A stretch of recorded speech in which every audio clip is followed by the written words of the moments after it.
보름 만에 계엄이 나가지고 그날 밤에 저도 담장을 넘었습니다. 비상 상황에서 국회 입법소에서 역사상 한 번도 안 했던 일들을 작년 하반기도 결코 쉽진 않았습니다. 처음 만들어 보는 법이 굉장히 많았어요.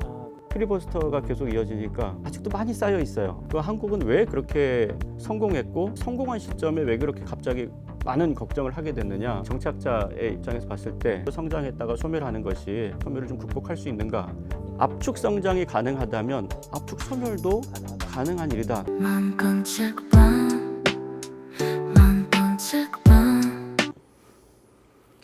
안녕하세요 여러분. 오늘도 만권책방의 문이 열렸습니다. 오늘 만권책방은요 좀 특별한 손님을 모시고 이야기해 볼까 합니다. 사실 지금 이제 우리나라를 들여다보면요, 우리나라에서 가장 큰 화두 중 하나가 소멸이라는 단어와 좀 연결이 되어 있다는 생각이 듭니다. 이 다른 각 국가에서는 찾아볼 수 없을 정도로 우리나라는 빠르게 성장을 했는데요. 그런데 또 놀랍게도 우리나라가 다른 국가와는 비교할 수 없을 정도로 빨리 소멸하고 있다라는 이야기들이 나오고 있습니다. 그래서 오늘은 이 압축과 소멸에 대한 이야기를 이제 초대 손님을 모시고 나눠보고자 하는데요. 뭐 말씀을 드렸듯이 정말 아주 특별한 손님을 모셨습니다. 바로 압축 소멸 사회라고 하는 이 책의 저자인 이관우 국회 입법조사처장님을 모시고 오늘 이야기를 해보도록 하겠습니다. 이관우 선생님, 감사합니다. 와주셔가지고. 네, 불러주셔서 고맙습니다. 예.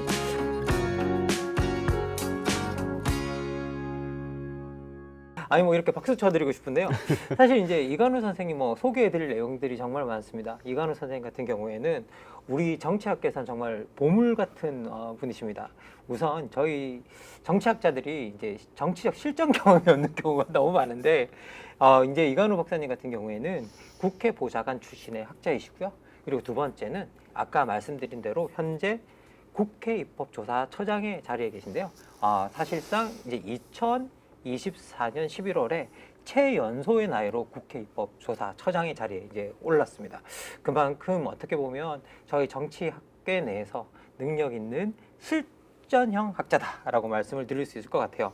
근데 제가 지금 2024년 11월 말에 취임하셨죠? 11월 네, 초입니까? 11월 19일 날. 네, 11월 19일 날 네. 취임했는데 보름 만에 계엄이 터졌습니다. 네, 2024년 이제 벌써 재작년이죠. 해가 넘어가서 그 11월 19일 날 임명이 됐는데 그때 이제 사실은 제가 이제 국회 입법조사처장으로 임기를 하는 동안에 큰 선거는 이제 없겠다라는 생각이 있었어요. 이제 그래서 이렇게 통상적으로 이제 입법을 지원하는 그런 이제 국회 기구이기 때문에 그래서 여기에서 좀 많은 일을 할 수 있겠다. 그때 사실은 제가 입법에 있어서 전문성을 좀 높일 수 있는 분야가 특히 AI라든지 기후 위기라든지 또 우리 인구 소멸, 그다음에 이제 지방 소멸 이런 문제들에 대해서 국회에서 많은 좀 입법의 전문성을 높여야 되겠다. 이제 이런 생각을 가지고 이제 그때 시작을 했었는데 그렇게 임기가 시작됐는데 불과 보름 만에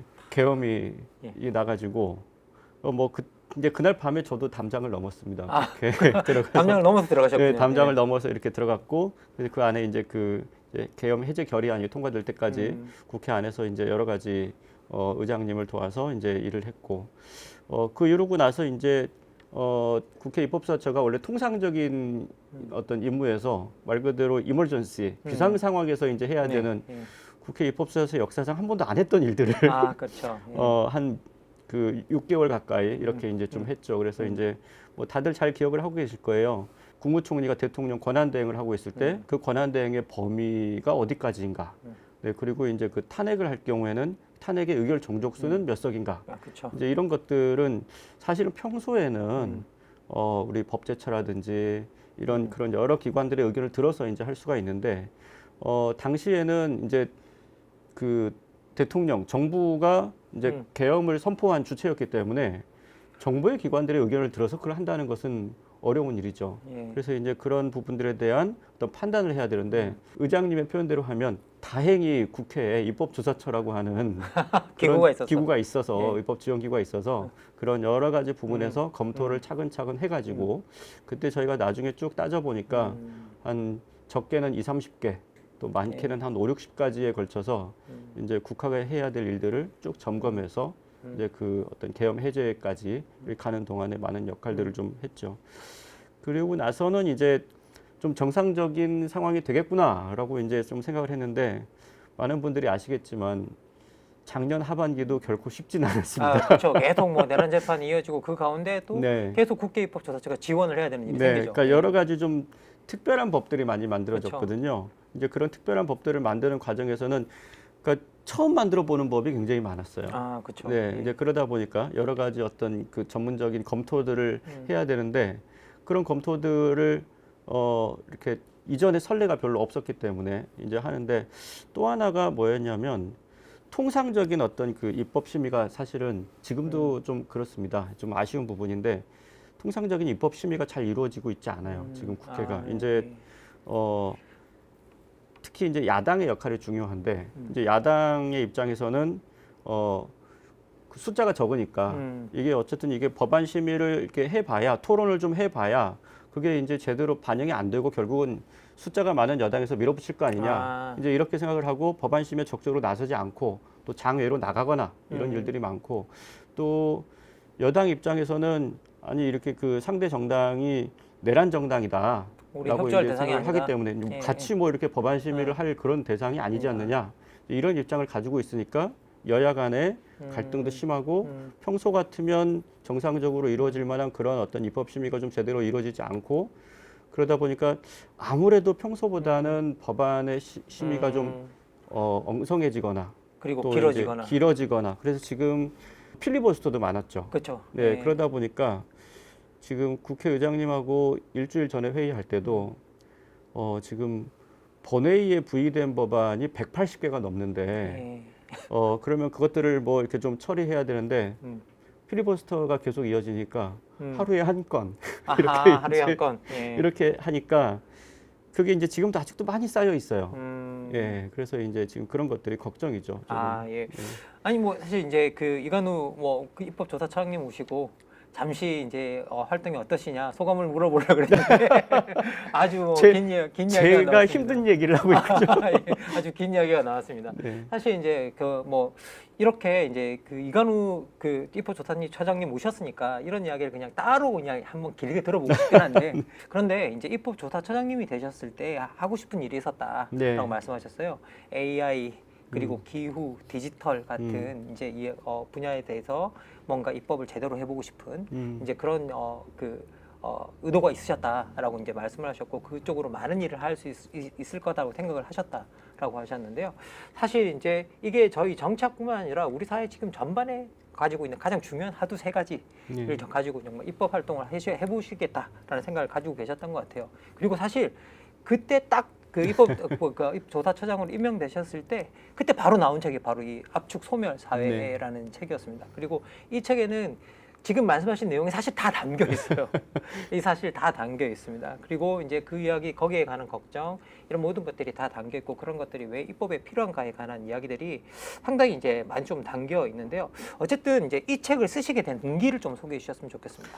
그러니까 그게 이제 제가 한 몇 년 동안 계속해서 좀 가지고 있던 고민 중에 하나고 또 학생들한테 이제 강의를 하면서도 학생들의 질문에 대해서 이제 답을 하다가 이런 부분들에 대해서는 어떤 좀 종합적으로 그렇게 한번 이야기를 해보고 싶다라고 하는 생각이 들었고요. 그래서 이게 한국이라고 하는 나라가 한편으로는 굉장히 지금 잘 나가는 그런 상황 한 2년 전이니까 지금보다 제가 보기엔 좀 더 잘 나갔어요. 네. 그래서 이제 한국이 그때는 굉장히 낙관론이 굉장히 많았을 때고 근데 또 다른 한편에서는 야 이제 이게 말 그대로 피크를 찍고 내려오는 것이 아니냐 이제 그런 걱정들이 굉장히 많은데 한국은 왜 그렇게 성공했고 또 이 성공한 시점에 왜 그렇게 갑자기 많은 걱정을 하게 됐느냐 이제 이런 부분들에 대해서 각각의 분야별로 이렇게 조금씩 걱정하신 분들은 좀 있었죠. 그런 전문가들은 많이 있었는데 이걸 좀 뭔가 종합적인 차원에서 한번 좀 검토를 해보고 싶고 또 하나는 특히 이제 우리 정치학자의 입장에서 봤을 때 이게 이제 그러면 그냥 단순히 이렇게 자연스러운 일인가 이렇게 압축적으로 성장했다가 소멸하는 것이 아니면 이게 누구의 책임인가 뭘 잘해야 이제 이 소멸을 좀 극복할 수 있는가라고 하는 어떤 그런 문제의식을 좀 던져보고 싶었습니다. 아니 뭐 이 책에서 이제 우리가 사실 흔히 쓰지만 사실 사람들이 그 의미를 정말 제대로 알고 있을까 싶은 단어 두 개가 등장합니다. 네. 그러니까 압축과 소멸이 조금 등장하는데요. 이 단어를 이제 이 책에서는 어떤 의미로 사용하고 계신지 이제 좀 설명해 주시면 좋겠습니다. 네. 여기서 이제 그 압축이라고 하는 키워드를 잡았던 것은 이제 우리가 가장 많이 사용했던 압축 성장이라는 말이죠. 그러니까 2차 세계 대전 이후에 이렇게 식민지에서 독립한 나라. 그리고 이제 그 우리 저기 학자들끼리 이제 뉴본 컨트리라고 이제 얘기를 하죠. 그래서 이제 근대 국가로 해서 그 식민지 이후에 새로 태어난 나라들 중에서 선진국이 된 나라가 있느냐. 여기서 선진국이라고 하는 것은 경제적으로 어느 정도 성장하고 그리고 이제 민주주의가 제도적으로 안착되고 그리고 이제 그 나라의 문화가 어느 정도 이제 번성하고 하는 부분인데 그런 나라가 전 세계적으로 없어요. 예, 그런 나라가 없는데 이제 있다고 하면은 아주 작은 도시 국가에 해당하거나 뭐 싱가포르 정도? 네, 그런 정도. 그쵸, 싱가포르, 홍콩 뭐 이제 이런 나라들이죠. 근데 그런 나라들을 제외하고는 한국처럼 이렇게 인구가 5천만이 넘는 나라가 그렇게 그 식민지를 겪었던 나라가 이렇게 선진국으로 온 나라가 없기 때문에 한국은 어떻게 성장했느냐라고 하는 부분을 보면 뭐 많은 분들이 얘기 들어보셨겠지만 산업화와 근대화, 민주화 이것들을 다른 나라들은 그 중에 하나만 해도 100년씩 걸렸거든요. 예, 가장 뭐 빠른 나라들이 뭐 영국이라든지 이런 나라들이 쭉 해서 한 200년, 300년에 걸린 일들을 한국은 단기간에 그렇게 해냈기 때문에 우리가 그것을 한강의 기적이라고 부르기도 하고 또 그것을 이제 압축 성장이라고 이제 부르기도 하죠. 그렇게 압축 성장한 나라 그래서 한국은 굉장히 롤 모델이었어요 전 세계에서. 장하준 교수도 이제 그런 책에서 그런 얘기를 많이 하셨고 1950년대에 같은 한국과 같은 그런 빈곤하고 어떤 민주주의가 자리 잡지 못한 그런 나라들이 정말 너무 많았던 거죠. 2차 세계대전 직후에. 네. 근데 그 나라 중에서 우리나라가 정말 바닥에 있었어요. 그 중에서도 바닥이었죠. 예. 예, 그 중에서도 바닥이었는데 어떻게 이렇게 됐느냐. 그래서 한국의 이 압축 성장의 신화라고 하는 것은 저는 뭐 충분히 의미가 있고 그리고 지금도 여전히 어떻게 한국이 그렇게 성장할 수 있었느냐에 대해서는 많은 연구들이 여전히 있고 다른 나라들은 여전히 궁금해할 거예요. 이제 그런 부분들이 있는데 놀라운 속도로 빠르게 성장했는데 놀라운 속도로 빠르게 갑자기 꼬꾸라지기 시작한 거죠. 가장 큰 변화는 역시 인구가 엄청나게 빨리 이렇게 줄어들고 있죠. 인구가 자체가 지금은 줄어들지 않지만 가장 빠른 시간 내에 크게 줄어들 것이라고 예상이 되고 그럼 이것을 무엇이라고 불러야겠느냐. 압축 성장이라고 하는 키워드로 그 우리의 과거를 불렀는데 그 우리의 미래는 뭐라고 불러야 될 것인가. 근데 이제 그때 그 우리 생물학자인 최재천 교수님하고 사실은 그 코로나 시기에 같이 몇 번 일을 했고 좀 대화를 했는데 예. 그때 이제 그 코로나 시기에 최재천 교수님이 정부의 이제 그 대책에 참여를 해주셨어요. 네. 네, 그래서 이제 그 과정에서 이제 많은 말씀을 나누고 했는데 어쨌든 그때 보면 이게 생물학적으로 한 집단이 소멸할 수 있는 거예요. 예, 종의 소멸이죠. 종의 소멸. 예. 네.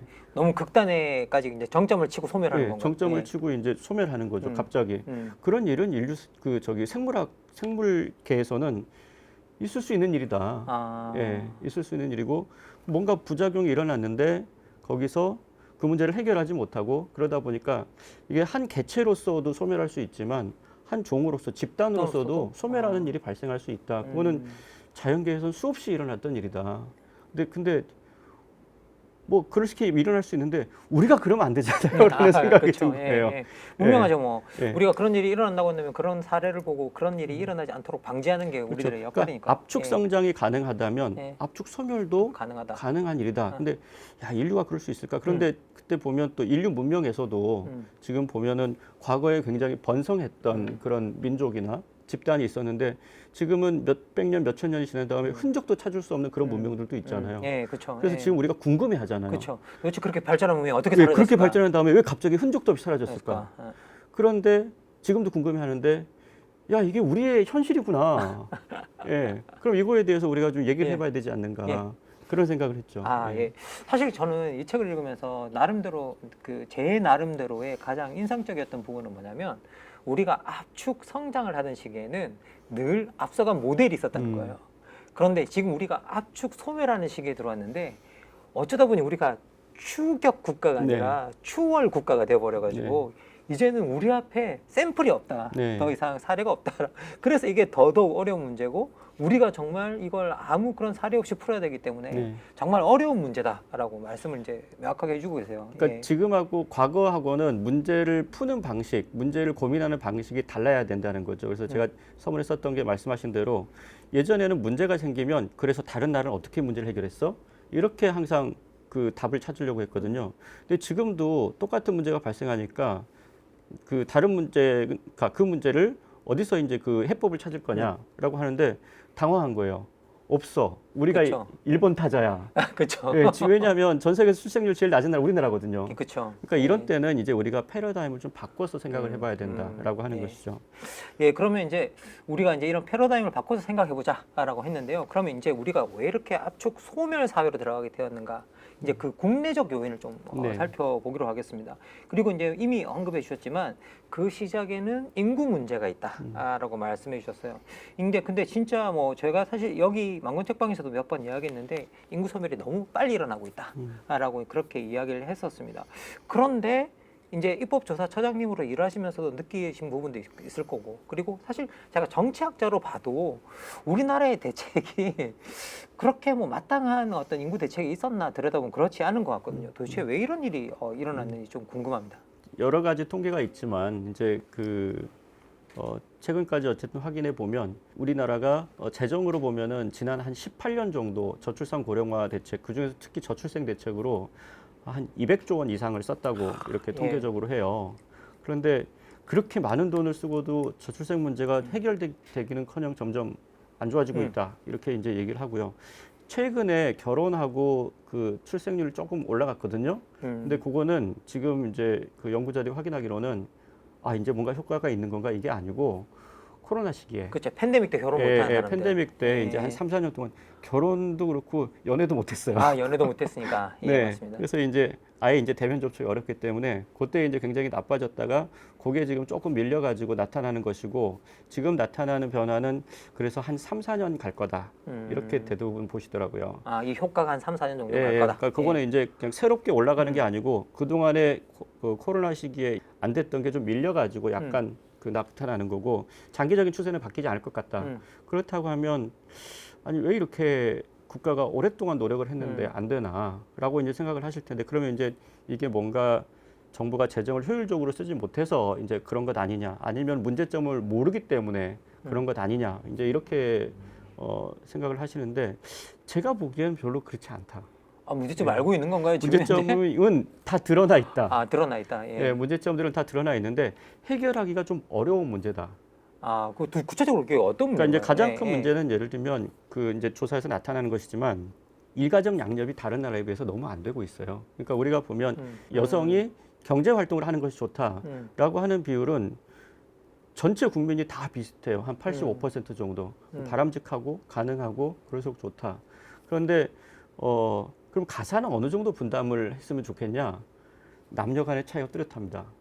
그다음에 세대 간의 차이도 뚜렷합니다. 네. 남자들은 분담하기 싫어하고 그걸. 네. 그리고 높은 세대일수록 또 그걸 또 분담하기 싫어하고. 네. 그러니까 이제 분담하는 게 뭐 예. 별로 이렇게 꼭 필요하지 않다라고 이제 보시는 거고 그런 부분이 이제 가장 큰 게 있죠. 그래서 이제 특히 가사노동에 대한 어떤 성별 분업 이제 이런 부분들이 이제 인식 격차가 대단히 커요. 그런데 이 부분은 사실 굉장히 해결하기가 어렵거든요.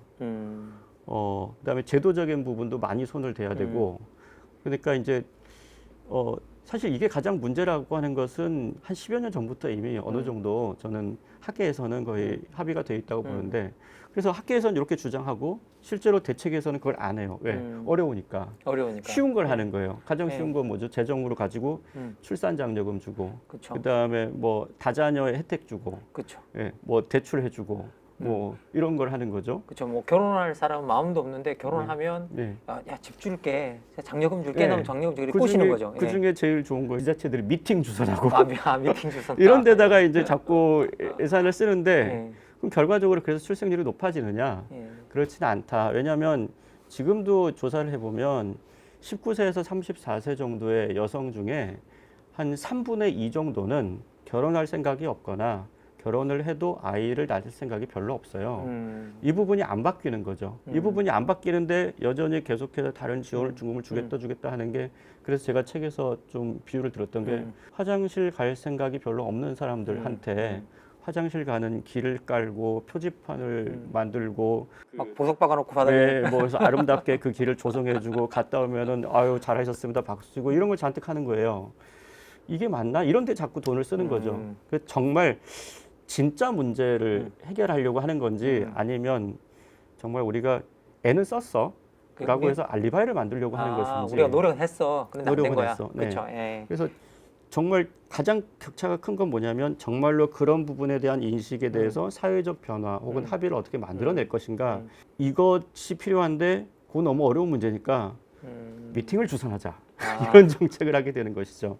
그래서 이제 근데 그게 너무 관행화되고 이제 오래되다 보니까 여기에 대해서 뭔가 좀 근본적인 변화가 필요하다. 결국은 이제 이게 어떻게 보면 상당히 문화적인 문제인데, 그런 문화적인 문제는 건드리지도 못하고 네. 어떤 외부 뭐 결혼을 하면 어떤 혜택이 있을 거라는 어떤 미끼 같은 정책으로 문제를 바꾸려고 하니까 해결이 지금 현재 안 되고 있다라는 말씀에 가깝다는 생각이 듭니다. 그런데 이 책에서는요, 이제 진정한 인구 소멸의 원인으로 찍어주고 있는 게 지방에 있다. 네. 그리고 또 하나는 그 지방에 사는 청년들이 있다라고 말씀하십니다. 그러면 왜 이렇게 지방이고 청년인가? 좀 여쭙고 싶습니다. 그러니까 이제 그 지방의 문제는 사실은 이제 수도권 집중의 문제죠. 네. 이제 지방 얘기는 또 별도로 하겠습니다만 수도권 집중이 왜 일어나느냐라고 하는 문제를 먼저 좀 살펴봐야 될 것 같고요.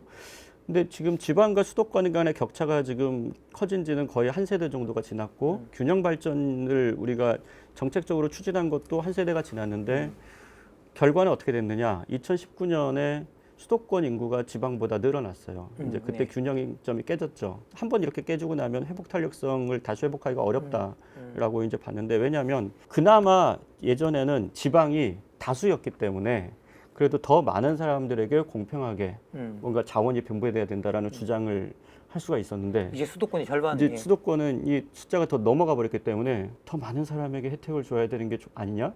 이렇게 얘기해 버리면은 정말 지방은 힘든 상황이죠. 그래서 이제 그만큼 어떤 격차가, 저는 그래서 2019년, 20년이라고 하는 시점이 대단히 중요했다고 보는데 이후에 코로나 시점을 거치면서 더 어려워졌어요. 지금 지방이. 예. 그래서 이제 그런 부분이 있고, 그래서 그러면 청년들은 지방에서 기회를 찾기 어려우니까 자꾸 수도권으로 몰려드는 거죠. 그럼 수도권의 경쟁은 어떻게 되겠습니까? 더 심해지겠죠. 더 심해지겠죠. 더 과열되겠죠. 이렇게 그 과열되면 이 청년들이 살기 어렵다라고 하는 것을 보여주는 지표가 있어요. 어떤 지표? 자살률이죠. 예, 그렇죠. 자살률입니다. 예. 그러니까 출생률과 자살률이 밀접한 연관성이 있다고 그 학자들이 주장을 하시거든요. 예. 왜냐하면 아니 이렇게 자살률이 높은 사회에서 어떻게 출생률이 높아질 수가 있느냐라고 하는 것이죠. 자살률이 높다는 건 행복하지 않고 불행하다는 뜻이니까. 그렇죠. 이제 지금도 그러니까 이렇게 보시던데, 지금도 불행하지만 앞으로도 희망이 없다. 사람들은 불행은 참을 수 있어요. 근데 앞으로 희망이 없는 거야. 아무리 힘들어도 희망이 있으면 살 수 있어요. 인간이라고 하는 존재는. 그런데 지금이 힘들지만 앞으로도 개선될 여지가 없다. 그때 사람들은 자살을 생각하죠. 개별 개체의 자살이 높아지면 어떻게 그 종이 계속해서 소멸하지 않고 살 수 있겠습니까? 그래서 이게 굉장히 중요한 지표인데, 청년들의 자살률이 지속적으로 떨어지지 않고 늘어나요. 지금 10대에서 30대까지는 사망자 10명 중에 4명이 자살자예요. 거의 40%가 넘게. 네. 예. 그러니까 이게 어마어마한 거죠. 근데 왜 이렇게 되느냐? 이 수도권에서 벌어지는 압도적인 경쟁 속에서 더 이상 살아남기가 힘든 거예요. 이게 지금 우리가 생각하는, 청년들한테 그러죠. 이렇게 뭐 좀 좋은 일자리를 가지고 결혼해가지고 행복하게 살면 되지 않겠냐라고 하는데, 우리가 생각하는 좋은 일자리, 뭐 대기업, 공기업, 그다음에 안정적인 정규직, 이런 일자리는 전체 일자리 중에 한 10%밖에 안 되거든요. 그렇죠. 그 전체 일자리 중에 청년들 일자리 한 7만 개 정도밖에 안 될 거예요. 네, 그게. 네, 딱 그 정도 숫자예요. 예. 그러면 나머지 90%의 청년들한테는 그 격차가 너무 크고 한번 그렇게 떨어지면 따라잡기가 어렵고, 그래서 이생망이라는 말을 하잖아요. 그렇죠. 이번 생에는 그렇죠. 네. 망했다. 그런 사회에서 어떻게 이렇게 그 출생률이 회복될 수 있겠는가, 청년들이 그 희망을 가질 수 있겠는가. 그래서 이런 문제들, 수도권에서 벌어지는 이런 과열된 어떤 청년들의 경쟁, 이런 부분들을 구조적으로 해결하지 않으면 지금의 어떤 지방 소멸, 인구 소멸, 나아가서 대한민국의 압축 소멸 해결하기 어렵지 않느냐. 그럼 이런 시각에서 정책을 좀 해야 되겠다라는 생각을 할 수밖에 없는 거죠.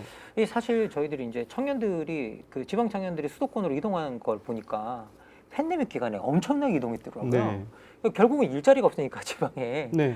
그 엄혹한 상황에서도 결국은 최대 규모의 청년들이 그 당시에 네. 수도권으로 또 옮겨온 게 이렇게 네, 통계로 또 그렇죠. 보이더라고요. 일자리가 없는 것도 있지만 또 하나는 연구를 해보니까 청년들은 기회라는 말을 써요. 예. 기회가 없다니까 무슨 말이냐라고 했더니 지금은 괜찮은 일자리를 좀 찾으려면 경력이 필요해요. 아, 그렇죠. 예, 무조건 경력이 예, 필요하죠. 예전에 뭐 한때는 우리가 자격증 시대라고 막 해서 자격증 막 많이 따고 그랬는데 지금은 자격증만 있으면 뭐예요? 일한 경력이 있어야지, 경험이 있어야지. 그다음에 좀 괜찮은 일자리에서 일을 한 경험을 가지고 또 올라가고 이렇게 하는.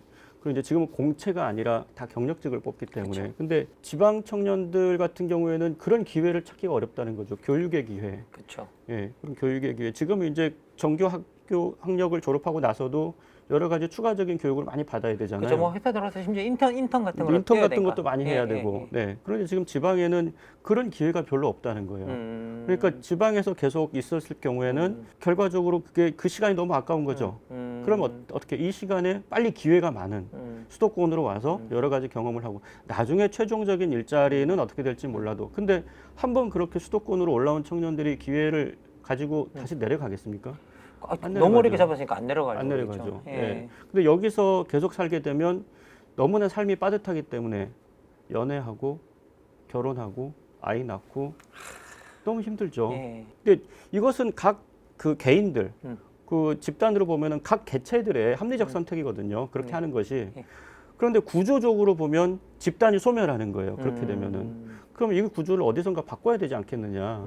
그러니까 개인들은 다 합리적으로 선택하고 개인도 있는 거다. 그렇죠. 그렇게 하고 예. 있는 거죠. 그런데 네. 그게 구조적으로 실패를 만들고 있다. 네, 자, 네. 예. 그럼 이렇게 우리가 지방과 청년 이야기를 했는데 지방과 청년 대책이 왜 굳이 이렇게 우리가 많은 걸 해보는데도 실패하는가? 예, 그 이유를 한번 좀 짚어주셨으면 그러니까 좋겠습니다. 그 아까 제가 이제 그 저출산 대책도 비슷하게 말씀을 드렸는데 지방에서도 이렇게 생각을 하는 거죠. 청년들이 자꾸 서울을 가. 수도권으로 몰려. 그러면 그 청년들을 어떻게 내려오게 할까? 이런 생각을 이제 하게 되는 거죠. 그러면 어떻게 또 여기 있는 청년들을 못 가게 할까? 이렇게 이제 정책들을 막 하는 거죠. 그 실제로 제가 이제 그 지방에서 근무를 해봤기 때문에 예, 당시에 경남연구. 예, 경남에서 한 2년 정도 이렇게 예. 이제 일을 했었는데 경남연구 계실 때 전국민 재난지원금을 만드신 분 중에 한 분이십니다. 그때 이제 전국민 코로나 시기에 재난지원금 설계도 했고, 예. 네, 지금 좀 뭐 메가시티 예. 이런 것도 이제 그때 같이 그 연구 설계를 했었는데 그때 사실은 다 했던 고민들이에요. 다 현장에서 이렇게 보면서 했던 고민들인데, 근데 그렇게 많은 정책들이 있어요. 그 올라간 청년들 내려오게 만들고 여기 있는 청년들 못 가게 하고 이제 이게 맞는 정책이냐? 근데 좀 근본적으로 접근을 해보자. 딴 데서 다 그렇게 한다고 그렇게 쫓아갈 일은 아니지 않느냐. 그게 정말 효과가 있는 거야. 그래서 이제 청년들한테 얘기를 걸어보고 조사도 해보고 이렇게 했더니 그래서 다 그렇게 생각했죠. 이 친구들 다 처우를 가고 싶은 친구들 아니야? 꼭 그렇지 않아요. 한 반 정도의 청년들은 그 이상의 청년들은 아니 여기 내 친구들이 있고 가족들이 있는데 웬만하면 여기서 살고 싶다. 아, 별로 지방을 떠나고 싶어 하지 않는다. 네, 절반 근데 이상은. 그러니까 이 친구들이 예. 정말 원해서 가는 것이 아니고 어쩔 수 없이 가는 거예요. 어쩔 수 없이. 예, 그럼 이런 부분들을 어떻게 해결할 수 있을까? 그러니까 사실 그런 조사를 해보기 전까지는 뭐 다 가고 싶어 하지 않겠어? 라고 생각했는데 그러다 보니까 좀 제대로 된 정책이 못 나온 것이 아닌가. 그래서 우리 국내에서 청년들의 이동을 설명할 때 뭐 I자형, 뭐 U자형, J자형 이런 얘기들을 했어요. 네. I자형은 서울에 있는 청년을 지방으로 내려오게 하자. 내려오게 하자. 이렇게 화살표를 이렇게 해가지고 내려오게 하자. 이런 정책들 좀 있을 거예요. 들어보셨을 예. 거예요. 예. 또 하나는 U자형이에요.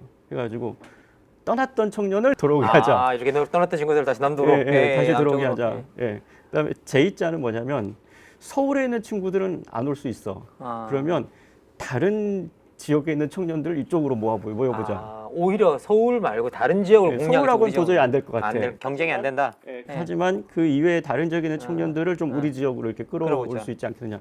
이런 정책들이 정말 보니까 많더라고요. 그런 정책들 많은데 뭔가 잊어버리고 있는 게 있는 거예요. 점형 청년들이 있어요.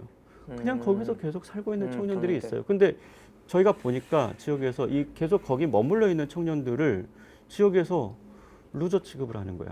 아, 떠나지도 못하고 그냥 있으면 루저다. 아. 야, 누구네는 서울 갔다는데, 어. 누구는 어디 가서 뭐 한다는데, 예를 들면 경남에 있으면 누구는 서울을 못 가니까 부산이라도 갔다는데, 아. 넌 여기서 뭐 하냐? 이 청년들은 루저가 되고 거기서 자기 자존감을 잃게 되는 거죠. 아니 그 지방에 나가면 되게 고마운 일인데, 네. 그렇죠? 근데 보니까 이 청년들한테는 별 지원이 없고 자꾸 이렇게 떠났다가 돌아오면 아니면 딴 데서 이렇게 오면 뭔가 자꾸 해주는 거야. 그러니까 잡은 물고기를 뭐 어항 안에 있는 물고기를 소홀히 대하는. 예. 아니 발상의 전환을 좀 해봐야 되지 않을까? 여기에 있는 청년들이 먼저 행복해야 되지 않을까? 저희가 그거는 그 저출생 대책도 저는 마찬가지라고 생각하는데 결혼하면 아이 낳으면 뭐를 준다. 이게 맞는지 아니면 일단 지금 있는 청년들을 좀 행복하게 해보자. 그 관점에서 정책을 하는 게 맞을지. 그런데 이제 사실은 지역에서는 우선적으로 일단 여기 있는 청년들의 삶을 더 행복하게 만들어보자. 이런 정책들이 먼저 좀 필요한 게 아닌가. 그러면 소문나게 돼 있다. 아. 거기에 있는 청년들이 아이 낳고 그 지역에 살고 이제 새로운 일자리들을 만들고 하는 그런 어떤 변화 속에서 이것이 스스로 이제 어떤 자생력을 가질 수 있는 것이지 계속해서 나간 청년들 돌아오게 하는 것만 가지고 해서는 안 된다. 그래서 뭔가 지금 그때 이제 했던 고민도 뭐냐면 구조적인 변화, 패러다임의 변화가 필요한 정책들이 있는데 너무 관행적으로 하던 정책들만 한 것이 아닌가. 그래서 지금 그런 부분에 있어서도 좀 바꿔보자. 이제 이런 제안을 이 책에서 조금 하고 있죠. 아니 뭐 지방도 마찬가지입니다. 지금 현재 저희들이 뭐 지방 대책 이야기하면 지방이 경쟁력을 가지려고 한다면 다 뭐 지방 정부 특성화해라. 자기 뭐 그런 거 해가지고 뭐 해가지고 나와야 서울과 경쟁할 수 있다. 네. 서울과 어떻게 다 경쟁할 수 있느냐. 니네가 다 잘할 수 있는 거 하나 해라. 네. 뭐 이렇게 하는데 이건우 박사님 보실 때는 이건 잘못된 정책이다라고 그러니까 지금 말씀하시는데요. 이렇게 얘기를 해요. 서울에서는 지방에다가 니네가 다 잘할 수 없잖아. 그래서 지방은 특성화를 해라. 이렇게 얘기를 해요. 서울은 다 갖고 있죠. 예. 정치, 경제, 예, 문화, 문화 다 뭐 갖고 있죠. 공동체, 뭐 여러 가지 다 가지고 교육도 있고 여러 가지 기회가 다양하게 있어요. 그런데 지방에 대해서는 특성화를 하라 그래요. 뭐 전략적으로 특성화가 필요한 경우도 저는 있다고 생각을 합니다. 그런데 지금 한국의 국토 정책이 지나치게 그렇게 이제 좀 유기체적 국가론에 입각해서 예, 그 각각의 이제 지방들은 각자의 역할만 하고 그리고 그 모든 어떤 이익은 또 종합적인 기능은 서울만 갖고 있어요. 그래서 서울 특별시잖아요. 특별시죠. 서울을 특별하게 대접해 주겠다는 예, 거죠. 예. 그래서 지방은 어떻게 됐느냐? 예를 들면 산업 전환이 일어나면 그 도시는 망해버려요. 예, 뭐 표현이 좀 셉니다만은 그렇죠. 뭔가 하나의 전문화되어 있으면 전문화되어 세상이 있으니까. 바뀌어 버리면 예. 예를 들면 대표적인 도시가 경남 같은 경우에는 마산이 있죠. 우리 70년대 수출 자유 지역으로 그쵸. 해가지고 예. 마산이 얼마나 잘 나갔습니까? 그러니까요. 예. 섬유 산업이라든지 이런 부분에서 굉장히 특화돼가지고 굉장히 잘 나갔죠. 근데 만약 그 산업이 이제 노동 집약적인 산업이었잖아요. 그렇죠. 예. 네. 근데 그 산업이 이제 어느 시점이 돼서 이제 한국에서는 더 이상 경쟁력이 없는 산업이 됐어요. 그럼 어떻게 됐죠? 마산의 산업이 다 한순간에 경제적으로 활력을 잃어버렸죠. 마산이라고 하는 도시가. 한때 그렇게 잘 나갔었는데. 근데 저는 그것은 마산 사람들이 잘못해서인가? 아, 그건 그건 아니죠. 예. 네. 그러니까 그거는 세계적인 어떤 그 산업의 변화, 한국의 국제분업에서의 위치의 변화, 그리고 이제 한국의 어떤 국가의 성장, 이런 여러 가지 요인들이 겹치면서 마산이라고 하는 도시가 어떤 그 기능을 굉장히 잘 발휘하다가 이제 그렇게 빨리 변화하지 못한 것이죠. 원래 도시라는 건 그렇게 쉽게 변하기 어렵죠. 그렇죠. 예. 네. 그렇게 됐을 경우에 그럼 마산에 있는 사람들의 삶은 어떻게 되는 것인가? 굉장히 안타깝잖아요. 이런 부분이. 그렇죠. 예. 군산 어떻습니까? 우리 호남 지역에서 보면 군산도 예. 그 기업이 떠나버리니까 갑자기 공동화가 되잖아요. 경제가. 최근에 제가 목포 갔는데 목포도 약간 그렇더라고요. 목포도 약간 그렇고. 예. 그 다음에 뭐 지금 제가 뭐 지금 여수가 굉장히 석유화학 산업이 지금 이제 말 그대로 탈탄소 시대에 여러 가지 어렵잖아요. 예, 그래서 여수가 지금 또 그런 위기에 있고, 그러니까 지방이 이렇게 산업을 특성화를 했더니 그 지방은 너무나 명멸이 이렇게 그 시기에 따라서 큰 거예요. 서울에서는 마치 그 지역 사람들이 뭘 잘못한 것처럼, 아니면 그 지역 전체가 뭔가 대비를 잘못한 것처럼 이렇게 책임을 하는데 그걸 보고 어쩌란 말이야라고 얘기하는데, 만약에 그런 일이 서울 사람들에게 벌어진다면 어떻게 생각을 하겠는가? 근데 보십시오, 울산이 참 잘 나가는 도시잖아요. 지금도 여전히 다른 지역보다는 훨씬 낫습니다. 우리가 보통 국민 평균 1인당 GNP가 3만 불 이런 얘기 했을 때 울산 한 6만 불 나가던 시절이 있었죠. 그렇죠. 뭐 자동- 지금도 사실은 지금도 상당히 높아요. 높은 편이죠. 예. 지금 상당히 높은 편인데 근데 지금 울산이 그 중화학공업, 자동차를 비롯한 중화학공업이 있는데 만약에 이게 경쟁력을 지금 좀 더 잃게 된다라고 하면 그럼 만약에 울산도 상당히 위기에 처할 수도 있을 거예요. 그럼 울산 사람들의 책임인가? 그렇지 않거든요. 그렇죠. 예. 예. 근데 이제 이런 부분에 있어서 그렇다면 지방에 대해서 계속 특성화를 하라고 했으면 그 특성화를 해서 그걸 가지고 국가 전체가 다 같이 잘 살았단 말이에요. 근데 그 산업이 변화하면서 시간이 지나면서 거기에 뭔가 침체가 일어나면 그 책임은 누가 져야 되거든요. 지금 보면 온전히 그 지역에 있는 사람들. 그렇죠. 거기가 활성화되면서 국가가 잘 살았는데 네. 이제 뭔가 망하거나 뭔가 잘못되고 나면 책임은 그 지역 사람들이 온전히 지게 온전히 된다고. 질 수밖에 없는 지금 예. 상황이죠. 그 지역에 사시는 분들. 청년들은 떠나게 되고 그 지역에 남겨진 분들은 굉장히 어려운 삶을 사시는 거죠. 근데 이게 그러면 특성화라고 하는 것이 과연 지방의 어떤 그 대안인가?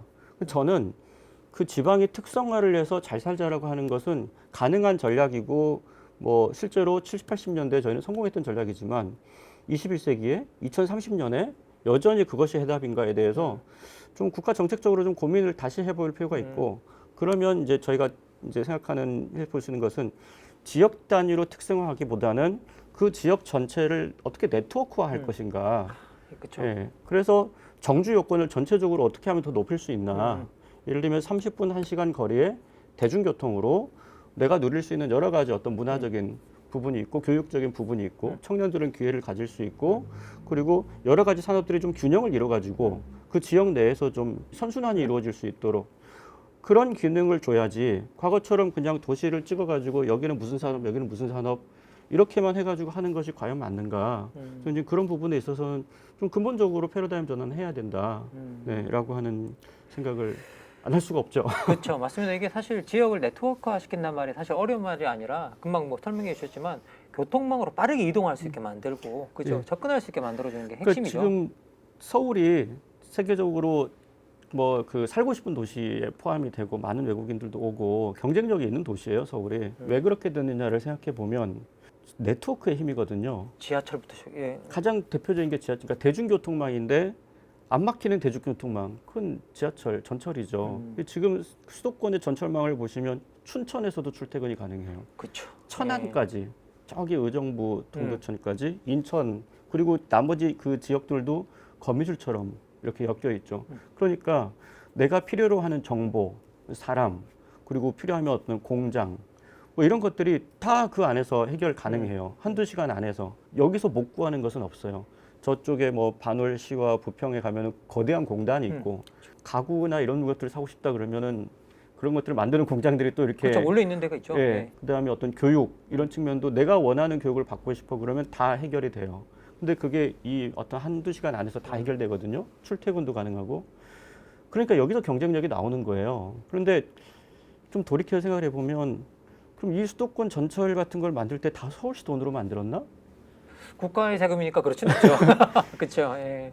다 그게 60년대, 70년대, 80년대에 다 그때는 지방의 인구가 훨씬 많았고 지방의 어떤 그런 그 GDP들이 모아져서 그런데 서울의 어떤 그 특별시로서의 도시를 수도로서 역량을 갖추기 위해서 그 국비를 가져다가 써가지고 지하철 전철망을 이렇게 촘촘하게 만들었더니 서울의 경쟁력이 올라가고 국가의 경쟁력이 올라갔죠. 그러니까 이런 비유를 하시는 분들이 많은데 어려운 시절에 다 이렇게 기회를 줄 수가 없으니 이렇게 동생들이 또 옛날 같으면 이제 남자 저기 선호가 있으니까 누나가 예. 누나들이 공장에서 막 일해가지고 학교도 잘 못 가고 초등학교밖에 못 가고 그런데 우리 맏형은 대학까지 보내보자. 그렇죠. 예. 네 그렇게 가지고 막 몰아줬어요. 예. 막 몰아줬는데 지금 지방 도시들은 전철 짓거나 그 도시철도 놓으려면 자기 돈으로 해야 되거든요.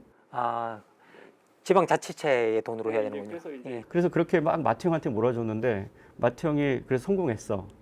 다시 이제 집으로 돌아왔어. 그랬더니 동생들한테 그러는 거예요. 너네는 왜 이렇게 자립심이 없니? 자, 살림은 각자 사는 거야. 어? 넌 왜 그렇게 못 사니? 넌 뭐 한 거야 도대체? 아니, 우리 어려웠을 때 다 같이 힘을 모아가지고 형 하나라도 잘 돼보자. 그렇죠. 예. 라고 해서 밀어주는데 나중에 그 형이 와가지고 니네 너무 게으른 거 아니냐? 각자 살림 살아서 자립심을 가지고 해봐야지. 이렇게 얘기하면 그럼 어떻겠어요? 아니 뭐 전 그렇게 생각은 안 했는데 일단 이 비유를 들으니까 화는 나네요. 예. 그러니까 이제 어쨌든 그런 수도권이 가지고 있는 그런 장점의 어떤 비결이 강점이 거기에 있다면 지방에도 그런 같은 기회를 좀 줘봐야 되지 않느냐라고 하는 것이죠. 예.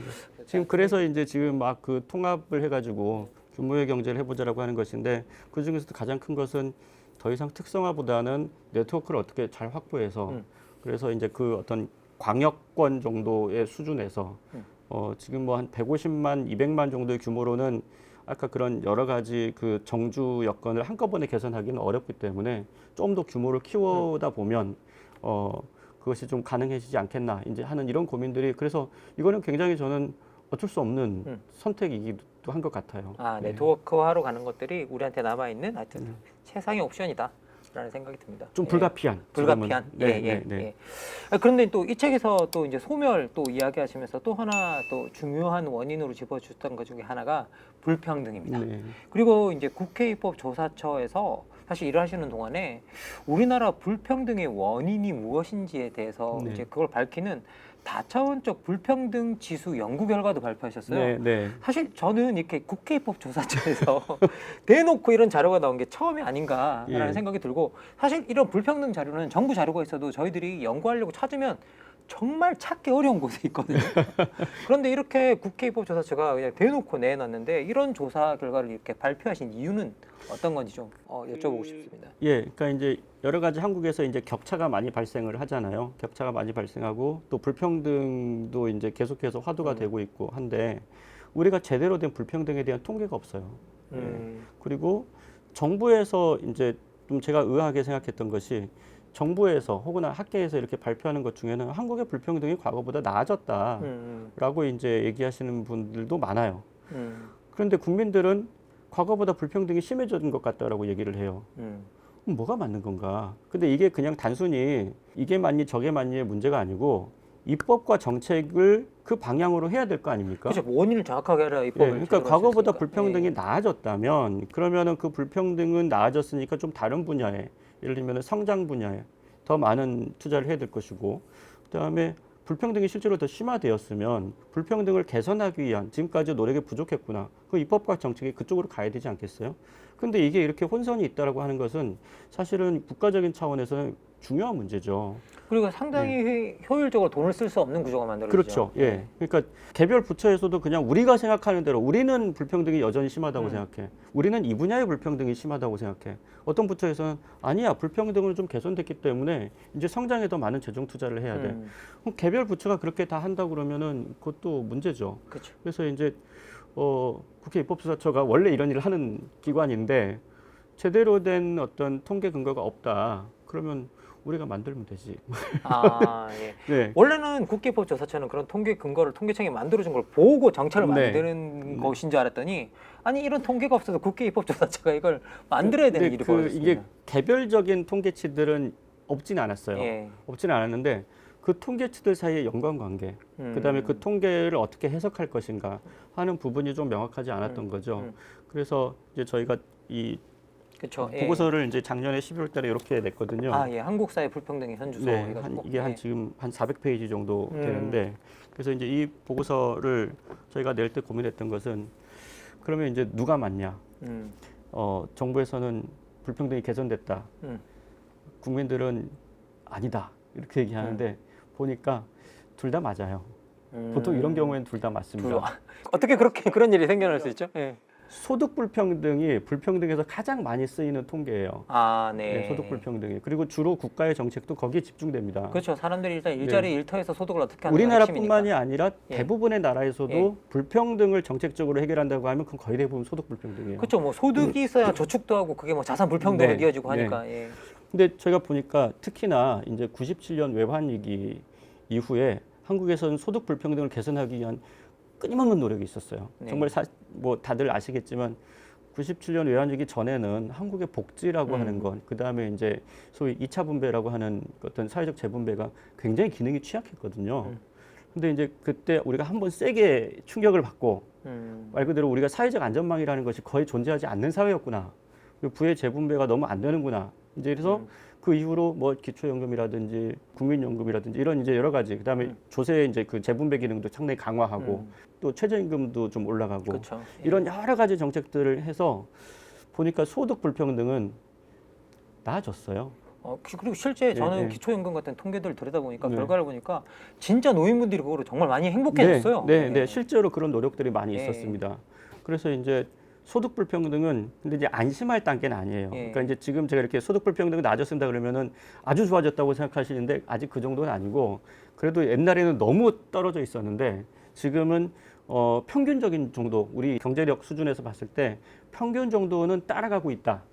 그 정도의 이제 그 어떤 소득 불평등은 개선됐는데 지금도 여기 여전히 계속 따라가야 돼요. 지금도 만약에 후퇴하면 금방 떨어지는 거고 그런데 평균적으로 보니까 자산 불평등이 너무 커졌어요.